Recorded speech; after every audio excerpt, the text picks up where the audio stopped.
Buenas tardes.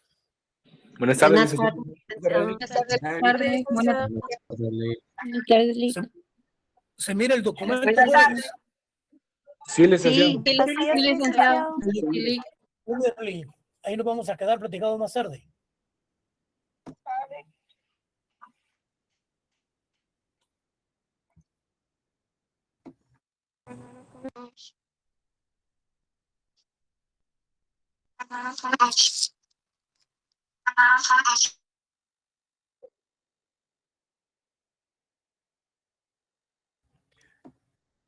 Vamos a ver esto.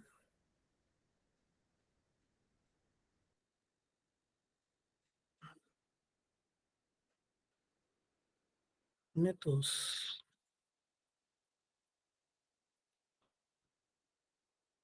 Esto lo vimos el último día de clase, jóvenes.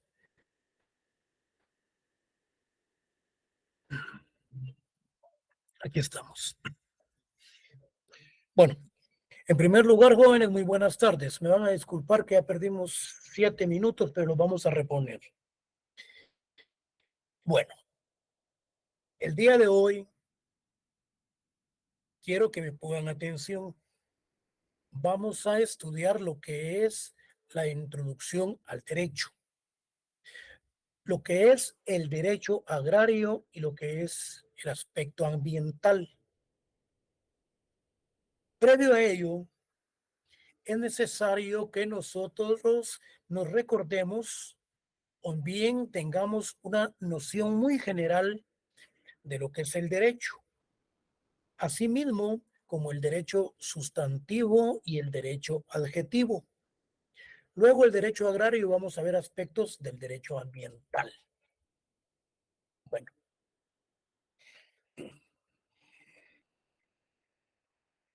mire, pues hay dos cosas en donde yo solamente les puedo explicar o bien les voy a ir dándole lectura y explicándoles. Pero vamos a ir haciendo de las pruebas. Miren, pues en el presente caso, lo fundamental del derecho agrario y del derecho ambiental, lo que se busca es la actualización de lo que es el aspecto eminentemente agrario y el aspecto eminentemente ambiental. Entonces, el futuro profesional del derecho debe adquirir los conocimientos teóricos y prácticos que se estudian en esta rama del derecho como en el derecho ambiental. Yo recuerdo que esto lo vimos el último día de clases. Y principalmente los catedráticos como los estudiantes y los profesionales egresados de la universidad deben de tener conciencia social con respecto a cada una de esas materias.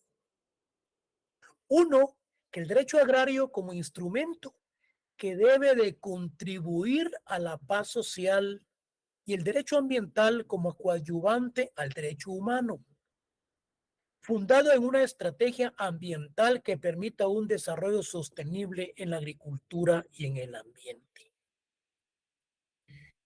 En la última clase, yo recuerdo que les hablaba a ustedes que hace 30 años, hace 3 décadas, 4 décadas, en Guatemala no se podía hablar de una reforma agraria o bien no se podía hablar de los aspectos eminentemente agrarios en virtud que era como hablar de aspectos eminentemente revolucionarios y estos eran movimientos violentos. Sin embargo, de conformidad con la evolución de los tiempos y el siglo también, esto ha coadyuvado a que los conflictos de carácter agrario, estos se vayan resolviendo en una forma pacífica. Lo mismo con el respecto al derecho ambiental. Lo mismo con el derecho agrario, que se busca un desarrollo sostenible Repito, en la agricultura y en el ambiente. Cuando hablamos del derecho sostenible, es que se les da las herramientas, se les da apoyo técnico, se les da apoyo financiero para que vayan creciendo y con el venir de los tiempos ellos puedan tener un desarrollo. Pero ese desarrollo debe de ser sostenible de conformidad con el apoyo que se les dio para que ellos continúen manteniéndose. Porque yo les puedo poner en el examen, usted qué comprendió por el desarrollo sostenible, o bien les puedo anotar ahí qué es el apoyo económico, es el apoyo relacionado con aspectos más que todo técnicos, que se busca el equilibrio, que se busca que los campesinos puedan continuar desarrollando con sus siembras. Aquí nos estamos refiriendo a los aspectos eminentemente de sostenibilidad. Ahora bien, esto ustedes ya lo saben. La mayor aspiración del derecho agrario es la de contribuir a la consolidación de la paz entre los seres humanos y los pueblos, lo que yo les mencionaba con anterioridad. Convertirse en un verdadero derecho para la paz, llevar a las complejas relaciones de convivencia económica y social dentro de la actividad agraria. El agrario, como todas las ramas jurídicas, lleva en su seno la aspiración de satisfacer principios de igualdad, justicia y paz, porque las relaciones jurídicas deben de contribuir al desarrollo armónico del ser humano. Entonces, el derecho agrario actualmente tiende a una de las grandes aspiraciones de la satisfacción de las necesidades de los seres humanos, principalmente en el campo. Y todo ello debe de basarse a una justicia basado en principios de igualdad y de paz. Bueno, entonces nosotros, ¿qué entendemos por el derecho? Cuando hablamos del derecho en términos generales, es la facultad natural de obrar de acuerdo a nuestra voluntad, salvo los límites del derecho ajeno, de la violencia de otro, de la imposibilidad física o de la prohibición legal. Entonces, el derecho es ese conjunto de normas jurídicas que nos permite desarrollarnos en un ámbito eminentemente social, siempre y cuando respetando el derecho de los demás. También es un conjunto de leyes, son principios, son preceptos y reglas a que están sometidos todos los hombres en una sociedad civil para vivir conforme a justicia y paz, y a cuya observancia pueden ser compelidos por la fuerza. Es decir, cuando hablamos compelidos por la fuerza, es cuando se están violando esas normas reglamentarias del derecho. Cuando ustedes están en el examen privado, el profesor de Derecho Penal les pregunta a ustedes, ¿usted qué comprende por el derecho sustantivo? ¿Qué comprende usted por el derecho adjetivo? Y le pregunta a usted cuál es la diferencia que existe entre ambos.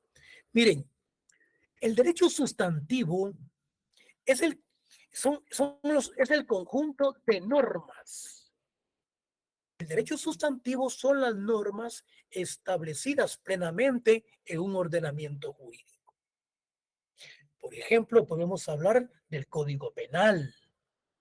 El Código Penal preceptúa las normas eminentemente jurídicas que habla de los delitos, que habla de las penas y que habla de las medidas de seguridad. Ese es el derecho sustantivo. Pero si nosotros nos regulamos al derecho eminentemente adjetivo, aquí nos regulamos al conjunto de normas eminentemente de carácter procesal al derecho adjetivo.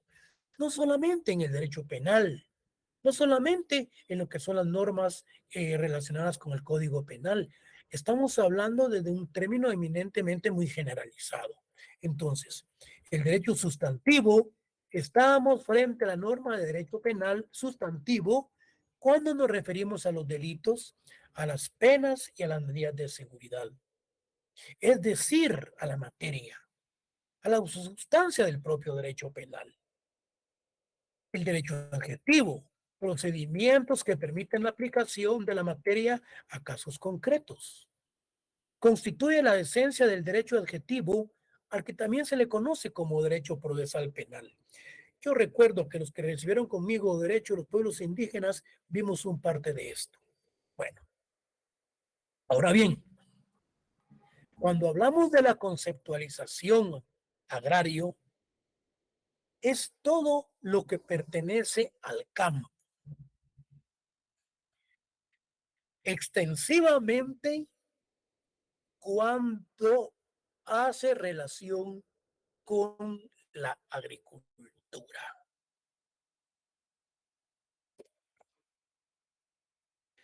Cuando hablamos de lo agrario, nos referimos al campo y todo lo que hace relación con la agricultura. Y esto lo miramos cuando nosotros nos referimos específicamente a su definición. Entonces, el derecho agrario son leyes agrarias y legislación agraria. Se dice del conjunto de disposiciones dictadas por los poderes públicos para resolver el problema de carácter agrario. Es muy importante explicar esto en virtud que nosotros no tenemos juzgados agrarios y no tenemos tribunales agrarios. Entonces, las leyes sustantivas como adjetivas en materia agraria, como en Costa Rica, como en el Perú, como en México, tienen su propia legislación y todo ello para resolver los problemas de tipo agrario. Yo les mencionaba a ustedes en una de las últimas clases, en la última clase que tuvimos, la problemática que se da y que se presenta con la creación de los juzgados agrarios y con los tribunales agrarios. Realmente ha habido apoyo económico de Holanda, de países de Europa, apoyando para la creación de los juzgados agrarios y los tribunales, pero lamentablemente el dinero ha desaparecido cuando se depositaba anteriormente en los bancos. Principalmente yo recuerdo en el Banco 1, que era ahí donde se hacían los depósitos y el dinero desapareció. No fueron los banqueros los que se robaron el dinero, fueron otras personas que lo sustrajeron de los bancos. Se presentaron los proyectos de ley del Congreso de la República para su creación y lamentablemente no. ¿Por qué? Por el mismo problema que tenemos actualmente, que las instituciones están cooptadas por las personas, 12 familias, 8 familias, que manejan el aspecto eminentemente latifundista en Guatemala.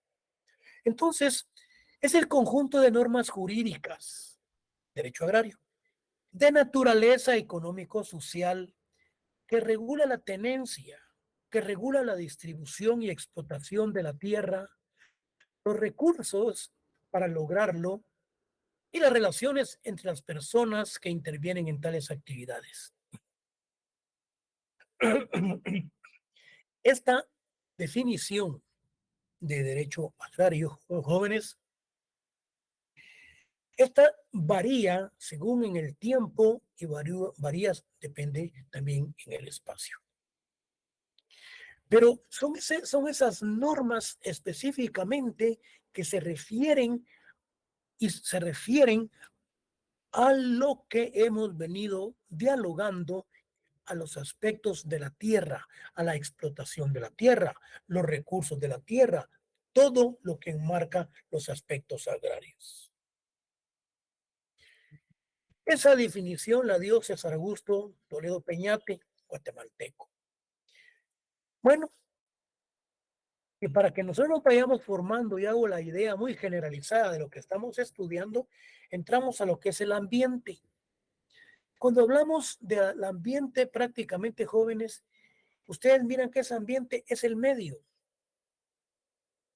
Y los legisladores dijeron, bueno, el medio ambiente, están repitiendo lo mismo. Yo entiendo que el medio es el ambiente y el ambiente es un medio. Pero los legisladores dicen que el medio ambiente comprende, fíjense bien, los sistemas atmosféricos, que es el aire, lo hídrico, que es el agua, lo lítico, rocas, los minerales, lo edáfico, tenemos los suelos, lo biótico, también animales y plantas, elementos audiovisuales y recursos naturales y culturales. Este es el último tema que vamos a desarrollar en el programa y que va a entrar en el examen final, junto con el módulo número 6. El artículo 13 de la Ley de Protección del Mejoramiento del Medio Ambiente preceptúa en su decreto 6886. Lo estaba leyendo y nos dice, hasta lo anoté, dice, para los efectos de la presente ley, el medio ambiente comprende los sistemas atmosféricos, o sea, lo que yo les acabo de dar lectura. Entonces, ese artículo 13 me lo pueden anotar porque existe la bueno, de todos modos lo vamos a ver cuando entremos a ver esto detenidamente en el último módulo, pero sí puede ser parte del examen, de uno de los exámenes, lo mismo que los derechos objetivos, el sustantivo, y lo mismo también cuando hablamos del derecho el derecho sostenible. Bueno, dentro de las corrientes del origen del derecho agrario en la antigüedad, fíjense pues, dentro de las corrientes del origen del derecho agrario en la antigüedad, lo tenemos en el Código de Hammurabi y en la Ley de las 12 Tablas. Eso ya se los mencionaba a ustedes en una de las explicaciones de la clase anterior. Entonces, en América, ¿en qué civilizaciones se dio el aspecto eminentemente agrario, el origen del aspecto agrario? Aquí vamos a hacer una pequeña observación, porque aquí nos habla dentro de las corrientes del origen del derecho agrario. Bueno, hablemos de las corrientes, hablemos del inicio, aunque aquí estamos hablando del agrario propiamente dicho. Pero dentro de las corrientes ya principia a inmiscuirse lo que es la ley de las 12 tablas y así mismo como el Código de Hammurabi. En el examen se le pregunta, dentro de las corrientes del origen del derecho agrario en América, ¿en qué civilizaciones se dieron estas? Bueno, se dio en la civilización maya, en las aztecas y en los incaicas. Los mayas en Guatemala, los aztecas en México y los incaicas, pues desde luego que se dieron en el Perú. Y en la antigüedad, en la ley de las 12 tablas, asimismo como en el Código de Hammurabi. Digamos. Vean qué interesante. ¿Cómo llevamos esto? Miren qué interesante. Entonces, el derecho agrario es una rama autónoma de carácter social. Este derecho agrario es una rama autónoma como el código de trabajo, decíamos, que prácticamente sus considerandos son los mismos. Es objetivo, es realista, es social, es democrático, participativo, etcétera.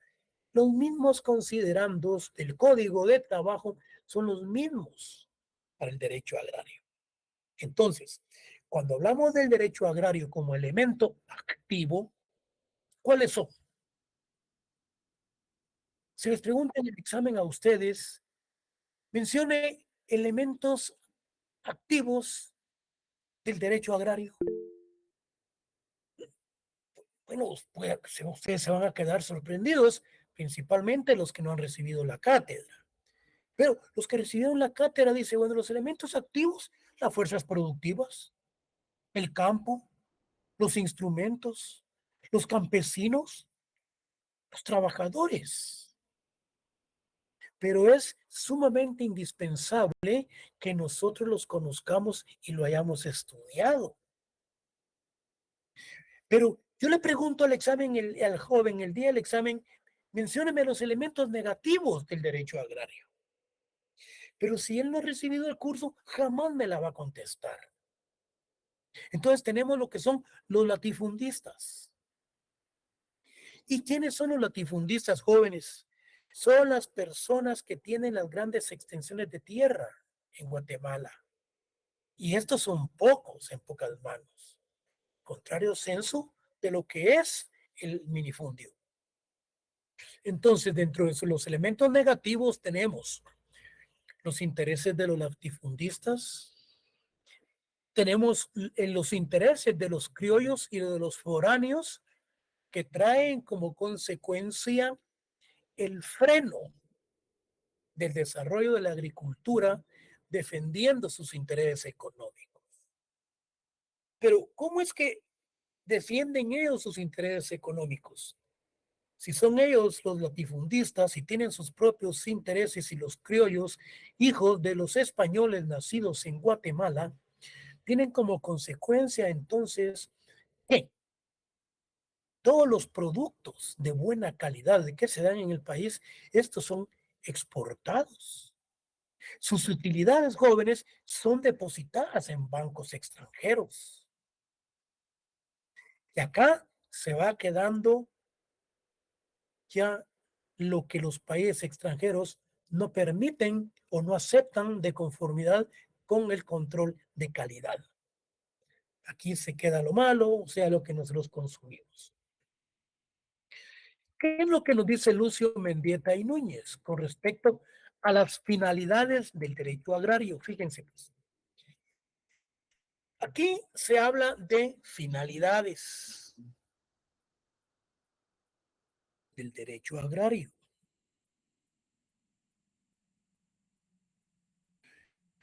¿Y cuáles son? Uno, mejoramiento de la legislación agraria. Dos, conocimiento sistemático de su contenido desde el punto de vista histórico, jurídico, económico, sociológico, para que responda a las necesidades reales del país. Debe de haber voluntad política del gobierno para dar una solución positiva, amplia, sincera y honesta a las necesidades más urgentes de las masas rurales, liquidando la propiedad feudal y otras formas antisociales de la tenencia de la tierra y de las relaciones productivas.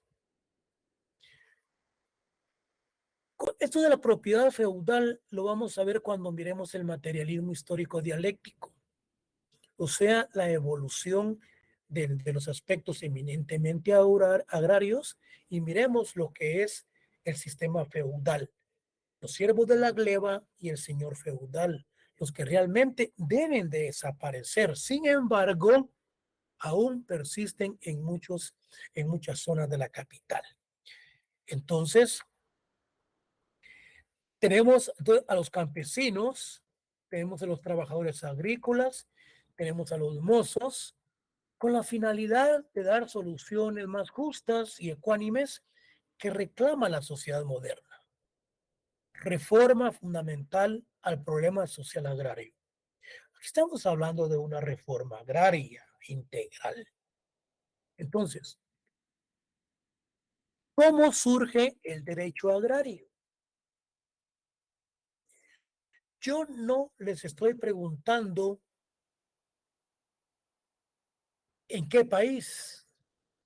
Yo no les estoy preguntando si es actualmente o en la antigüedad.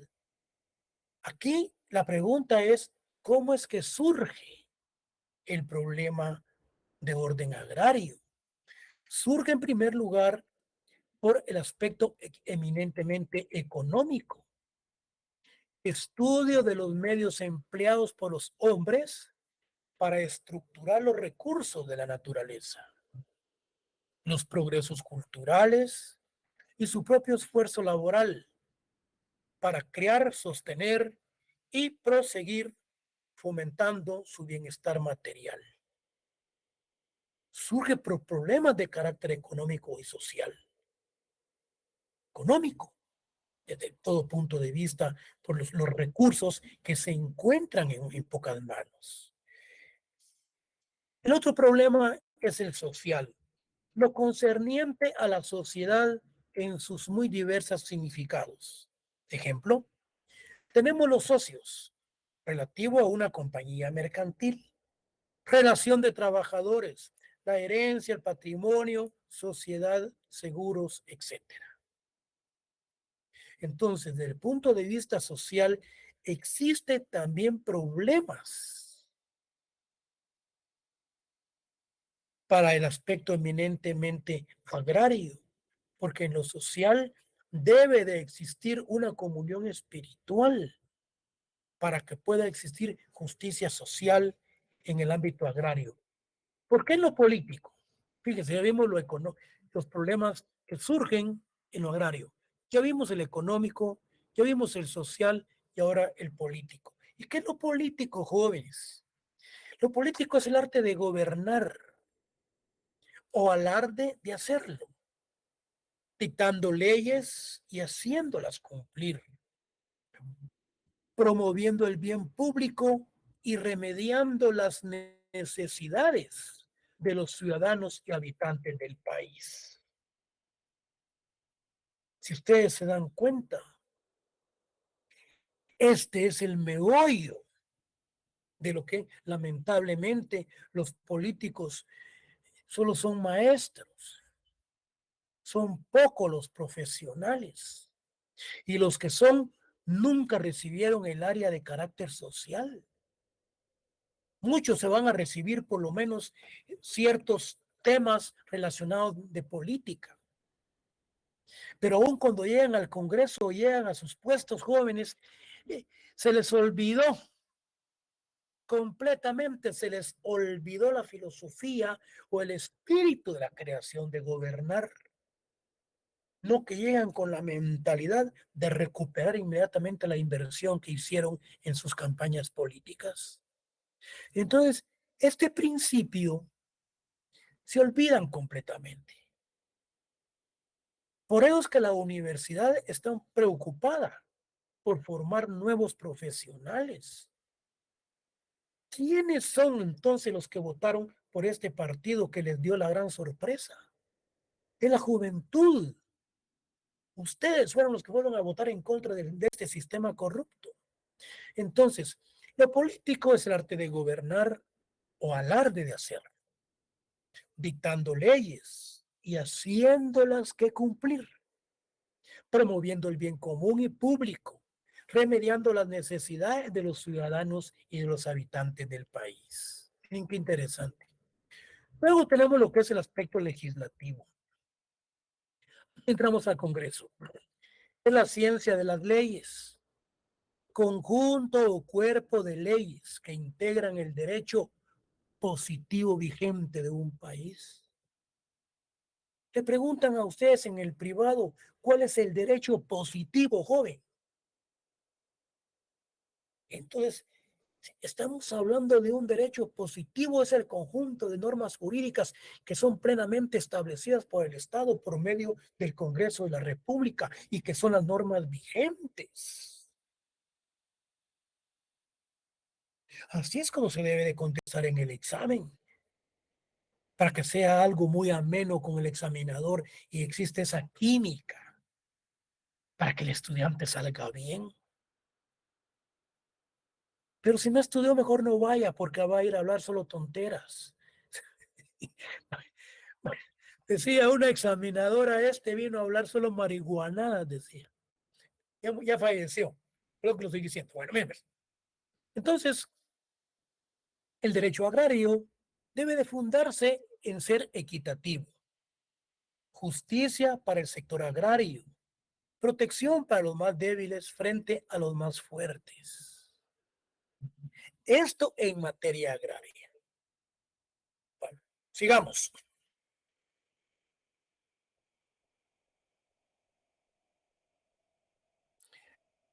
La nueva cultura de los derechos humanos y el derecho agrario como derecho para la paz. ¿Por qué de la nueva cultura de los derechos humanos? Nos han invadido los derechos humanos que actualmente vienen a proteger prácticamente a los delincuentes. La nueva cultura de los derechos humanos lamentablemente no protegen a las personas que realmente lo necesitan. Nosotros tenemos un procurador de los derechos humanos que es amigo del presidente. Tenemos un procurador de derechos humanos que es nombrado por el Congreso de la República. Entonces, si es nombrado por el Congreso de la República, él está cooptado. El que tenemos actualmente no se ha pronunciado en lo absoluto. Varios estudiantes de la Facultad de Medicina le pidieron audiencia y fueron a hablar con él.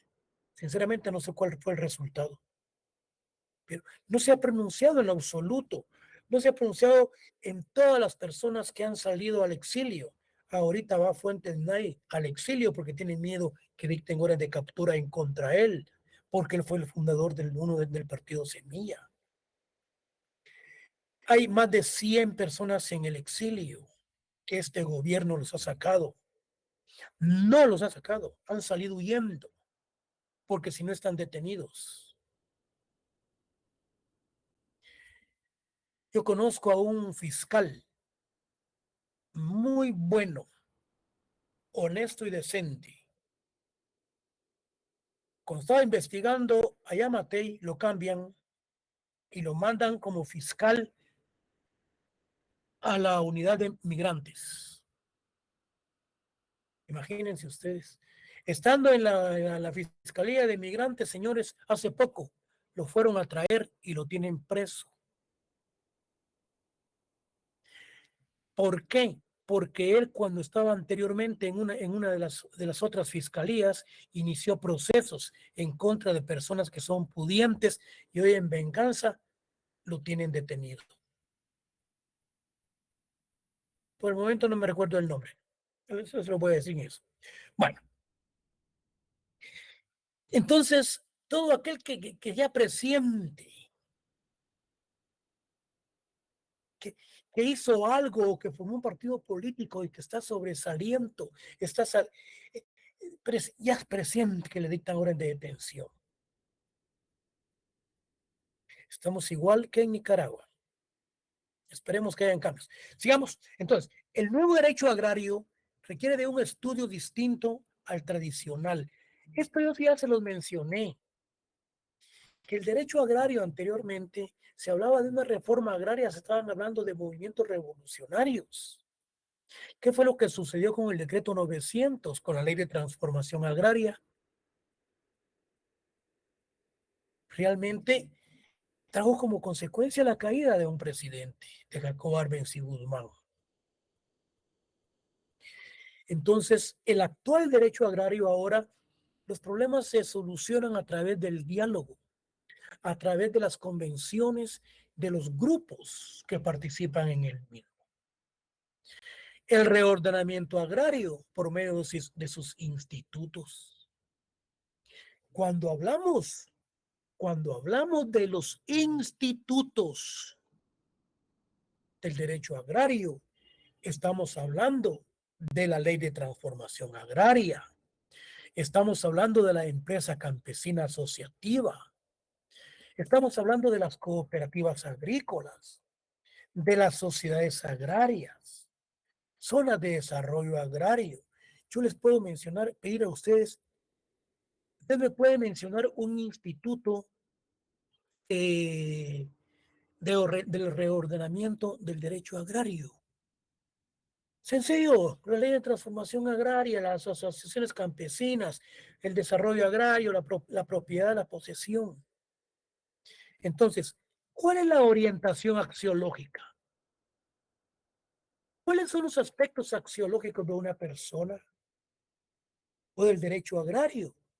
Son los valores, los aspectos eminentemente espirituales, fundada en los derechos humanos, económicos y sociales. El papel de las universidades. ¿Cuál es el papel de las universidades? Garantizar los derechos humanos. Construcción de una sociedad humanitaria y equitativa. La enseñanza del derecho agrario.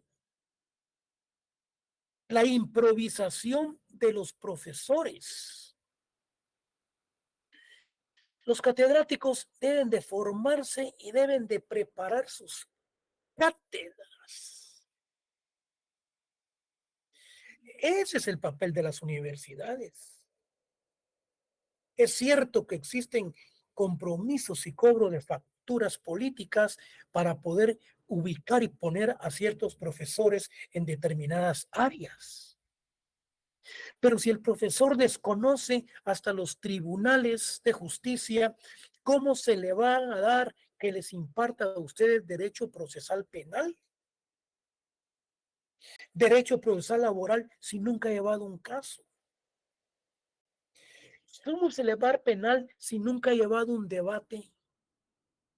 Aquí hay una improvisación de profesores. ¿Qué pueden entonces ustedes aprender? Aquí caemos lo que yo les enseñaba la vez pasada, la simulación en la enseñanza. El catedrático hace como que enseña y el estudiante hace como que aprende. Hombre, no nos engañemos. No estamos para eso. No perdamos el tiempo. Aquí estamos para formarnos culturalmente, para capacitarnos, para enfrentarnos a la vida con los otros profesionales de las otras universidades. Aquí hay competencia. Entonces debe de existir formación de profesores. A nosotros cada semana nos están capacitando a los titulares, a los docentes.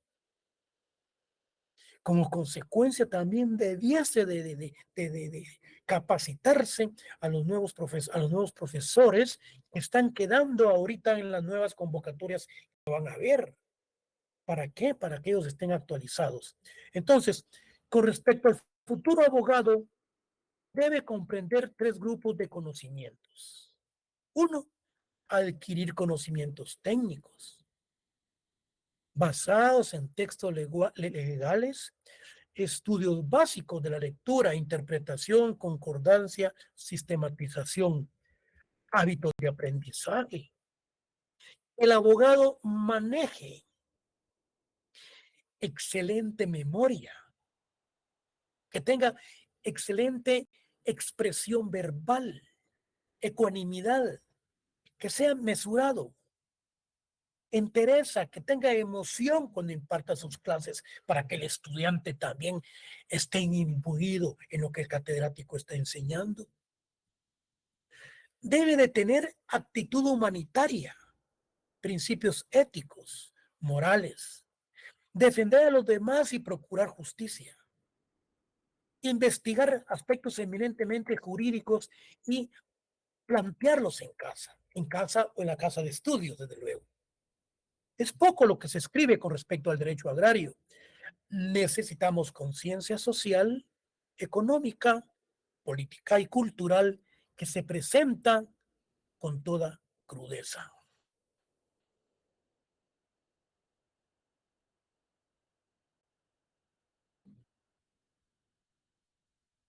Sigamos. Entonces, constituye un reto. Constituye un reto para la didáctica de la disciplina porque se requiere de un replanteamiento de las universidades en su enseñanza y en su difusión. Pero en tal sentido, el nuevo derecho agrario requiere de un estudio distinto al tradicional, como les mencionaba. Debe comprender la solución a los problemas del agro a través del desarrollo y el reordenamiento agrario por medio de sus institutos, como los mencionábamos anteriormente, pero con una orientación axiológica también o sea, basado en los valores y en los principios, pero con una orientación axiológica, decíamos, humanos, económicos y sociales.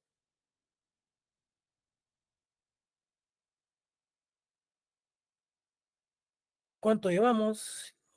Permítame un segundo. 15, 15, 14, 15, 15, 15. Bueno, vamos a avanzar un poco. Ahorita llevamos 45 minutos. Sí, llevamos 45 minutos, pero como les debo, vamos a seguir. Esto se refiere al derecho agrario. Surge a la vida en los regímenes primitivos, en el esclavista, feudal, capitalista y en el sistema socialista. Este aspecto del derecho agrario que surge a la vida en estos regímenes es lo que Marta Harnecker, o sea, una escritora, y así como muchos escritores como Alexandrov, que ustedes vieron en sus primeros inicios ahí en el pensum introductorio, habla del materialismo histórico dialéctico. Mencione los sistemas del materialismo histórico dialéctico, la etapa primitiva, la esclavitud, socialista, etc.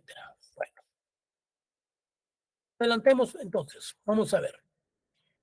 Cuando hablamos del modo de la producción comunidad primitiva, aquí nace la sociedad humana. Nace en diversas regiones de Europa, Asia, África. Aquí habitaba una raza de monos antropoides, altamente desarrollada. En estos lejanos antepasados surge entonces el hombre. Hay varias teorías, está la teoría de Charles Darwin, está la teoría de la evolución del hombre de Charles Darwin, está también la teoría religiosa, que ustedes ya la saben, que no venimos de Dios. Bueno, es cuestión de que cada uno tiene su propia concepción religiosa. La diferencia radical entre el hombre y los animales nace desde el momento en que el hombre crea instrumentos. De aquí arranca la fabricación de herramientas y comienza el trabajo.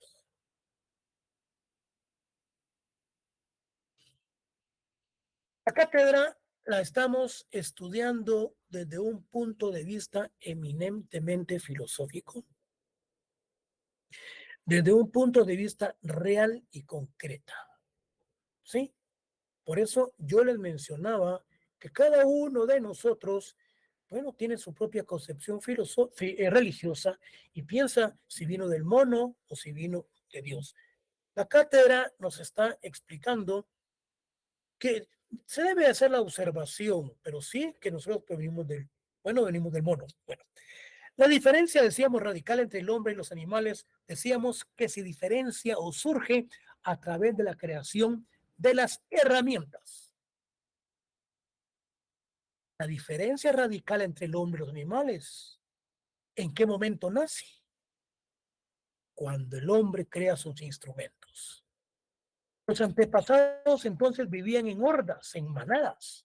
Eran cosmopolitas, que vivían en un lugar, que vivían en otro y vivían en diferentes lugares. La aparición del hombre significó al mismo tiempo la aparición de la sociedad humana. El trabajo en común de los hombres condujo la aparición al desarrollo del lenguaje articulado. Las condiciones de vida material en la sociedad primitiva, se dio entonces el perfeccionamiento de los instrumentos de trabajo. La primera herramienta del hombre fue la piedra toscamente tallada y el palo. Todo lo cazado lo consumían en común, fueron antropófagos, se comían. Viene luego el descubrimiento del fuego. El hombre primitivo observó que el fuego se originó por frotación. El fuego fue utilizado para la preparación de instrumentos de producción. Protegió al hombre del frío, ayudaba a protegerse de las fieras. Cocinaba sus alimentos. La edad de piedra sucedió a la edad de bronce y la de bronce a la edad de hierro. Vamos a ver cómo vamos acá.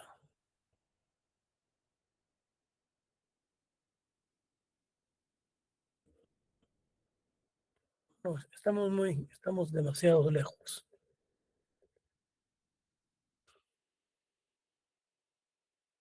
Entonces,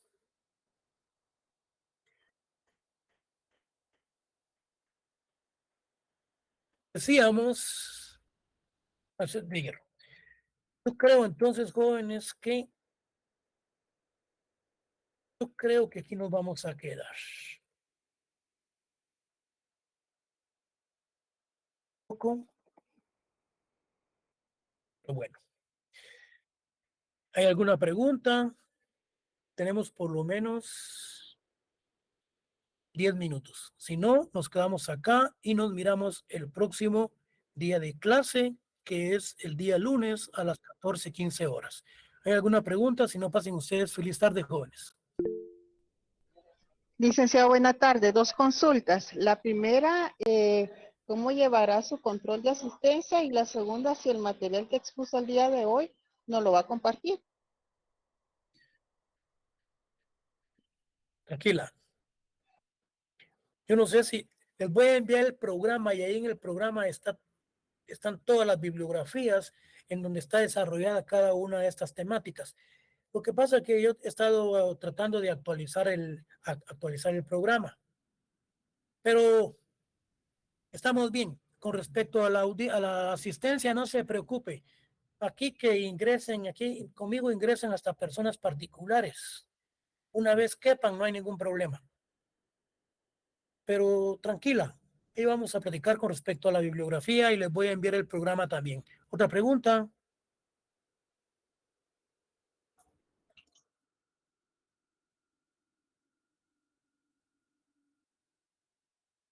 ¿Otra pregunta, jóvenes?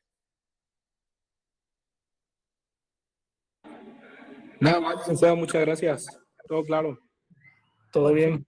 Ok, feliz Estamos tarde. claros, licenciado. Feliz tarde. Feliz tarde, Feliz licenciado. tarde, licenciado. Feliz tarde, licenciado. Feliz tarde, licenciado. Dios, jóvenes, feliz tarde.